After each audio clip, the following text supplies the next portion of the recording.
रात का गहरा सन्नाटा था। बाहर मूसलाधार बारिश हो रही थी और हवाओं में एक अजीब सी सहरन थी। आसमान में बादल ऐसे उमड़ घुमड़ रहे थे जैसे कोई बुरी खबर अपना रास्ता खोज रही हो। रोहन 32 साल का एक थका हारा युवक शहर की चकाचौंध और शोर शराबे से तंग आकर अपने गांव बिशनपुर लौट रहा था। उसे किसी भी हाल में सूरज डूबने से पहले गांव पहुंच जाना था।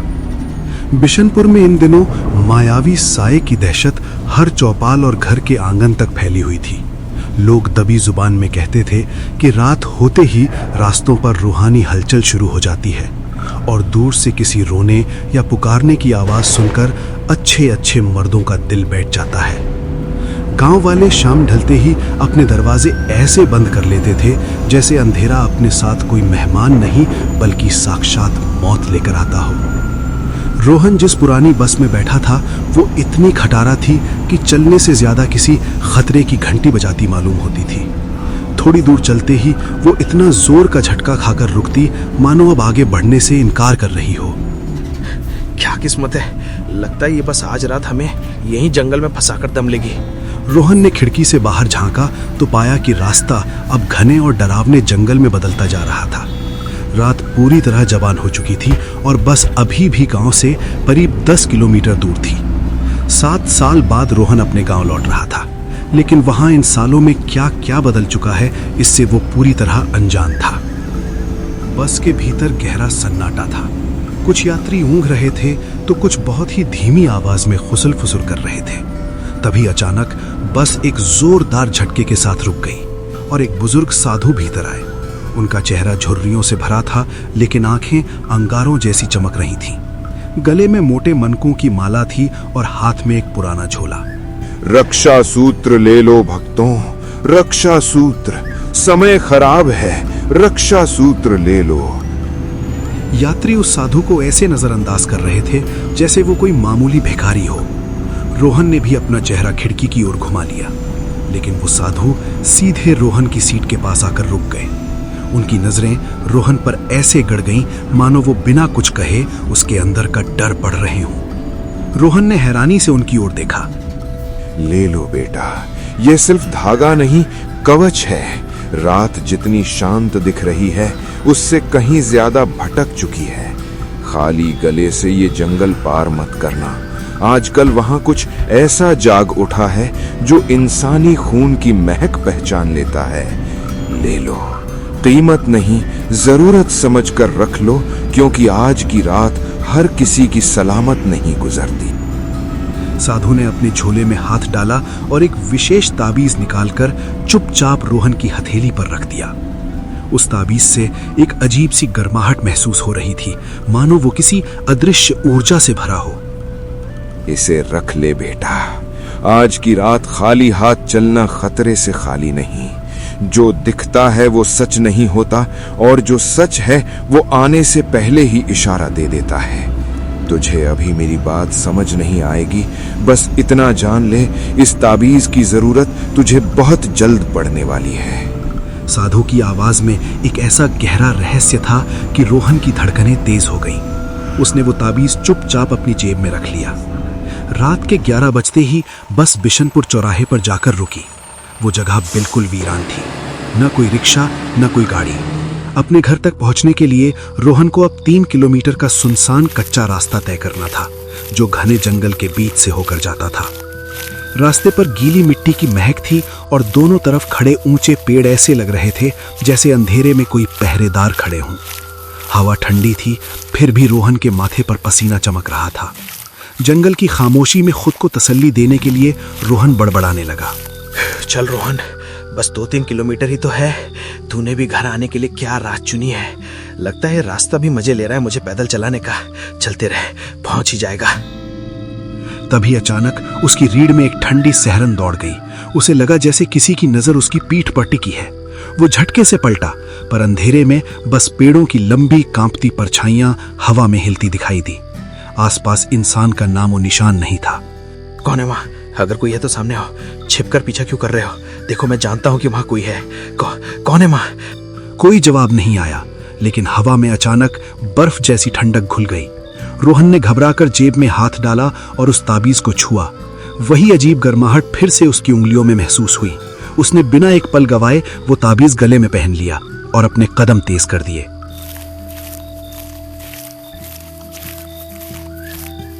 तभी पेड़ों के साए से एक काली आकृति बाहर निकलने लगी।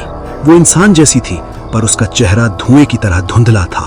उसकी आंखें लाल रोशनी की तरह चमक रही थीं और वो सीधे रोहन की तरफ पड़ रही थी। ये कैसी ठंड है अचानक, और ये आकृति, क्या तुम इंसान हो? कुछ बोलो, मुझसे दूरी बनाकर रखो, मैं चेतावनी दे रहा हूं। उस आकृति ने कोई जवाब नहीं दिया, बस उसकी रफ्तार बढ़ गई। रोहन जान बचाकर भागा और सीधे अपने घर के दरवाजे पर पहुंचकर दम लिया। उसने पागलों की तरह दरवाजा पीटना शुरू कर दिया। पिताजी, जल्दी दरवाजा खोलिए। पिताजी, मैं हूं रोहन, बाहर हालात ठीक नहीं है, दरवाजा खोलिए। वो पल भर को रुका ही था कि अंदर से उसके पिताजी की कांपती और डरी हुई आवाज आई। यहाँ से चला जा, दूर रह हमारे घर से। मैं कैसे मान लूं कि तू ही मेरा रोहन है? इस वक्त कौन शरीफ आदमी दरवाजा खटखटाता है? बता, तू असल में कौन है? पिताजी, मैं सच में आपका बेटा हूं, जल्दी खोलिए, कोई मेरा पीछा कर रहा है। रोहन ने देखा कि घर की सारी खिड़कियां कसकर बंद थीं और अंदर से रोशनी की एक किरण भी बाहर नहीं आ रही थी। वो बेबस होकर दरवाजे के पास झुका ही था कि अचानक फिर वही रहस्यमयी फुसफुसाहट उसके कानों के पास गूंज उठी। रोहन, तुम आ गए। मैं तुम्हारा इंतजार कर रही थी। रोहन ने हड़बड़ा कर पीछे देखा तो वही काली आकृति अब घर के आंगन तक आ पहुंची थी, लेकिन इस बार उसका रूप और भी भयानक था। उसके चेहरे का मांस सड़ा हुआ था और लटक रहा था। आंखों की जगह गहरे काले गड्ढे थे और उसके मुंह से काले धुएं की लकीरें निकल रही थीं। ये दृश्य देखते ही रोहन की सांस हलक में अटक गई। घबराहट में उसने ताबीज को अपनी मुट्ठी में भींच लिया और पूरी ताकत से चीख पड़ा। जितना चाहे भाग ले, मैं तुझे ढूंढ ही लूंगी। तेरी हर सांस, हर धड़कन मुझे सुनाई देती है। अंधेरे में कोई और नहीं, मैं तेरे साथ हूँ। आज नहीं बच पाएगा, आज तू मेरे साथ ही चलेगा, हमेशा के लिए।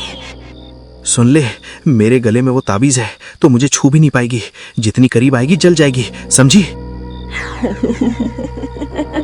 वो ताबीज तेरी रक्षा नहीं करेगा रोहन, तू मेरा है। रोहन का पूरा शरीर भय से कांप रहा था। उसने दोबारा दरवाजे पर जोर से हाथ मारा। माँ, मैं हूँ रोहन, दरवाजा खोलो, मेरी आवाज पहचानो माँ। नहीं, तू मेरा रोहन नहीं है। वो मायावी साया भी इंसान की आवाज बना लेता है। मैं दरवाजा नहीं खोलूंगी, मेरे बेटे की आवाज ऐसी नहीं होती, दूर रह। माँ, डरो मत, मैं ही हूँ तुम्हारा बेटा, कृपया दरवाजा खोल दो, बाहर बहुत अंधेरा है। रोहन की हिम्मत अब जवाब देने लगी थी। उसे यकीन होने लगा था कि अगर वो दरवाजे के बाहर ही फंसा रहा तो वो भयानक परछाई उसे जीवित नहीं छोड़ेगी। घर वाले शायद उसे वो छलावा समझकर दरवाजा खोलने की हिम्मत नहीं जुटा पा रहे थे। नहीं, मैं यहाँ ज्यादा देर नहीं रुक सकता, वो चीज मुझे मार देगी। अगर घर वाले मुझे नहीं पहचान रहे तो मुझे कहीं और पनाह ढूंढनी होगी। तभी उसके दिमाग में अचानक दादाजी की कही हुई एक पुरानी बात कौंधी। गांव के पूर्वी छोर पर भगवान शिव का एक प्राचीन नीलकंठ मंदिर है। वहां एक स्वयंभू शिवलिंग है। कहा जाता है कि किसी भी दुष्ट शक्ति या प्रेत के लिए उस मंदिर की सीमा के पास जाना भी वर्जित है। दादाजी कहते थे, शिव का धाम ही वो जगह है जो यमदूत को भी द्वार पर रोक देता है। बस मुझे किसी तरह वहां पहुंचना होगा, वरना आज की रात मेरी आखिरी रात होगी। रोहन ने सारी ताकत बटोरी और मंदिर की दिशा में दौड़ लगा दी। वो परछाई भी हवा में तैरती हुई उसके पीछे लपकी। जंगल के रास्ते में कंटीली झाड़ियां उसके चेहरे और हाथों को छील रही थीं। रोहन अब तक सिर्फ इसलिए बचा हुआ था क्योंकि वो ताबीज उसके गले में था। हवा में उस साये की हंसी गूंज रही थी, जैसे अंधेरा खुद उसका मजाक उड़ा रहा हो। रोहन की सांसें उखड़ रही थी। उसे लग रहा था जैसे कोई अदृश्य हाथ उसे पीछे खींच रहा है। गिरते पड़ते वो मंदिर की सीढ़ियों तक पहुंचा और मुख्य द्वार पर जाकर बेहोश हो गया। थोड़ी देर बाद जब उसे होश आया तो उसने देखा कि उसके पास मंदिर के बुजुर्ग पुजारी बैठे थे। डर मत बेटा, धीरे सांस ले, तू अभी सुरक्षित है। पुजारी जी, वो मैं ठीक से बता भी नहीं पा रहा। कुछ था, कोई परछाई थी, आधी दिखती थी, आधी गायब हो जाती थी। उसकी आंखें भयानक थी, जैसे मुझे खींच रही हूँ। मैं भाग रहा था पर लग रहा था कि वो मेरे बिल्कुल पीछे सांस ले रही है। क्या वो सच में कोई प्रेत था? जो भी तेरे पीछे था वो इस चौखट को पार नहीं कर सकता। ले, मैं तेरे माथे पर ये भस्म लगा रहा हूं। ये तुझे हर बुरी नजर और दुष्ट शक्ति से बचाएगी। अब तुझे कोई भी साया छू नहीं पाएगा। रोहन पुजारी बाबा के साथ धीरे धीरे मंदिर से बाहर निकला। अब पुजारी बाबा रोहन को सुरक्षित उसके घर तक छोड़ने आए हैं, लेकिन दरवाजे पर दस्तक देते ही एक ऐसा सच सामने आने वाला है जो रोहन के पैरों तले जमीन खिसका देगा। क्या है वो सच? आइए देखते हैं आगे। दरवाजा खोलो, रोहन को सहारे की जरूरत है। डर मत, तुम्हारा बेटा सुरक्षित है। दरवाजा खोलो और इसे संभालो। ये बहुत घबराया हुआ है। वही सुरक्षित है जिसके सिर पर हाथ हो महादेव का। पुजारी की आवाज सुनते ही घर में हलचल हुई और धीरे से कुंडी खुली। बाहर अधेड़ उम्र के बुजुर्ग दंपत्ति रोहन के माता पिता निकले, जिनके चेहरों पर दहशत अब भी साफ थी। रोहन, तू अकेला बाहर कैसे खड़ा है? जल्दी अंदर आ जा। आओ बेटा, बाहर मत रुको, रात बहुत भारी है, तू भीतर आ जा, मेरा दिल घबरा रहा है। ही रोहन की मां ने झपट कर उसका हाथ पकड़ा और उसे भीतर खींचकर तुरंत दरवाजा बंद कर दिया। माँ, आपने इतना घबराकर दरवाजा क्यों बंद किया? बाहर सच में पुजारी बाबा खड़े थे। उन्होंने ही मुझे यहाँ तक छोड़ा है। वो भी उस साए से डर रहे होंगे ना? और माँ, उन्होंने ही उस मायावी चीज से मेरी जान बचाई है। रोहन की बात सुनकर माँ का चेहरा सफेद पड़ गया। रोहन, क्या कह रहा है तू? बाहर पुजारी बाबा? ये कैसे हो सकता है? बेटा, नीलकंठ मंदिर के पुजारी बाबा की तो 3 साल पहले एक रहस्यमयी हादसे में मौत हो चुकी है। रोहन के पैरों तले जमीन खिसक गई। मैं झूठ क्यों बोलूंगा माँ? वो मेरे बिल्कुल पास खड़े थे। उन्होंने ही कहा कि जल्दी अंदर जाना। माँ, ये कैसे मुमकिन है? मैं अभी अभी उनके साथ आया हूँ। उन्होंने ही मुझे भस्म लगाया। अगर पुजारी बाबा 3 साल पहले मर चुके थे तो मेरे साथ कौन चल रहा था? और माँ, मैं तो रास्ते भर उनसे बातें करता आया हूँ। मुझे तो लगा वो सच में जीवित इंसान है। रोहन, मैं खुद समझ नहीं पा रही हूँ, लेकिन बेटा, तू बाहर जिसको देख रहा था वो इंसान नहीं हो सकता। मैंने तो बस तेरी आवाज सुनी थी, वहाँ कोई दिखाई ही नहीं दे रहा था। और अगर उसने वाकई तेरी जान बचाई है तो बेटा वो जरूर उस नेक आत्मा का आशीर्वाद रहा होगा। माँ की बात सुनते ही रोहन का दिमाग सुन्न हो गया। उसे यकीन ही नहीं हो रहा था कि अभी अभी जिसके सहारे वो चल कर आया था वो 3 साल पहले मर चुका था। बेटा, इस गांव में एक मायावी साए का आतंक है। वो किसी का भी रूप ले लेता है और दूसरे दिन उस इंसान की लाश जंगल में मिलती है। माँ, जब मैंने पहली बार दरवाजा खटखटाया था तब आपने दरवाजा क्यों नहीं खोला? और जब दूसरी बार खटखटाया तो अचानक खोल दिया। पहली बार जब तुमने आवाज दी मैं बहुत डर गई थी। मुझे लगा कहीं तुम भी उसी छलावे का रूप ना हो, इसीलिए मैंने दरवाजा नहीं खोला। गांव वालों ने एक गुप्त संकेत तय किया है। जो भी रात में किसी के घर आएगा उसे ये वाक्य बोलना होगा, वही सुरक्षित है जिसके सिर पर हाथ हो महादेव का। जब तक कोई ये नहीं बोलता हम दरवाजा नहीं खोलते। दूसरी बार जब उन पुजारी बाबा की आवाज में ये संकेत सुनाई दिया तभी मुझे भरोसा हुआ कि बाहर कोई अपना है। माँ, आपको पता है मेरी जान उन पुजारी बाबा ने 2 बार बचाई है। एक बार बस में उन्होंने मुझे ये ताबीज दिया था, उसी ने मेरी जान बचाई। और दूसरी बार आज जब वो साया मुझे पकड़ने ही वाला था तब बाबा ने मुझे बचा लिया। शुक्र है भगवान का बेटा, तुम्हें कुछ नहीं हुआ। भगवान की बहुत बड़ी कृपा है कि 2 बार मौत सामने खड़ी थी और दोनों बार तुम्हें बचा लिया गया। बेटा, हमने तो सपने में भी नहीं सोचा था कि तुम इतनी रात गए यहाँ आओगे। अब तो मुझे पूरा विश्वास है महाकाल की नजर तुम पर हमेशा है। माँ, ये मायावी साया आखिर है क्या? ये हमारे बिशनपुर के लोगों को ही क्यों सताता है? क्या किसी ने इसे बुलाया था या ये खुद आया है? बेटा, सच कहूँ तो ठीक ठीक किसी को नहीं पता। गांव में कई तरह की बातें हैं। कोई कहता है जंगल में कोई पुरानी शक्ति जाग गई है, तो कोई कहता है किसी पाप की सजा मिल रही है। लेकिन बिशनपुर के लोग क्यों परेशान हैं, इसका जवाब किसी के पास नहीं। माँ, इतना आतंक क्यों फैला रखा है इसने? रोहन, हम बस इतना जानते हैं कि वो बदला ले रहा है। इन सारी घटनाओं की जड़ उस जगह पर है। जंगल के बीच एक पुराना सूखा हुआ बरगद का पेड़ है। गांव वाले कहते हैं कि इस इलाके की सारी भटकी हुई रूहें उसी पेड़ के पास बसती हैं। वहाँ रात में अजीब रोशनी दिखती है। लोग मानते हैं कि वही पेड़ इस सारे फसाद की जड़ है। माँ की बातें सुनकर रोहन की सारी थकान उड़ गई। उसके मन में बार बार उसी बरगद के पेड़ का ख्याल घूमने लगा। ये सब एक साथ कैसे हो सकता है? मेरा अचानक गांव आना, रास्ते में उस साधु बाबा से मिलना, फिर मरे हुए पुजारी जी की मेरी मदद करना, ये सब इत्तेफाक नहीं हो सकता। शायद सच में भोले बाबा ने ही मुझे बुलाया है ताकि मैं इन भटकती रूहों को मुक्ति दिला सकूं। शायद मेरी किस्मत अब उसी बरगद के नीचे मेरा इंतजार कर रही है। सोचते सोचते अचानक एक विचार बिजली की तरह उसके दिमाग में आया। रोहन बिस्तर से उठा और घर की पुरानी लालटेन उठाकर अंधेरे जंगल की ओर चल पड़ा। घने पेड़ों के बीच अकेले चलते हुए उसकी सांसें भारी हो रही थीं। तभी रास्ते के ठीक बीच में उसे एक आकृति दिखी, एक बूढ़ा आदमी जिसका चेहरा जाना पहचाना लग रहा था। जैसे जैसे रोहन करीब गया वो साया धुंध की तरह ओझल हो गया और अगले ही पल रोहन के ठीक सामने प्रकट हो गया। कौन हो तुम?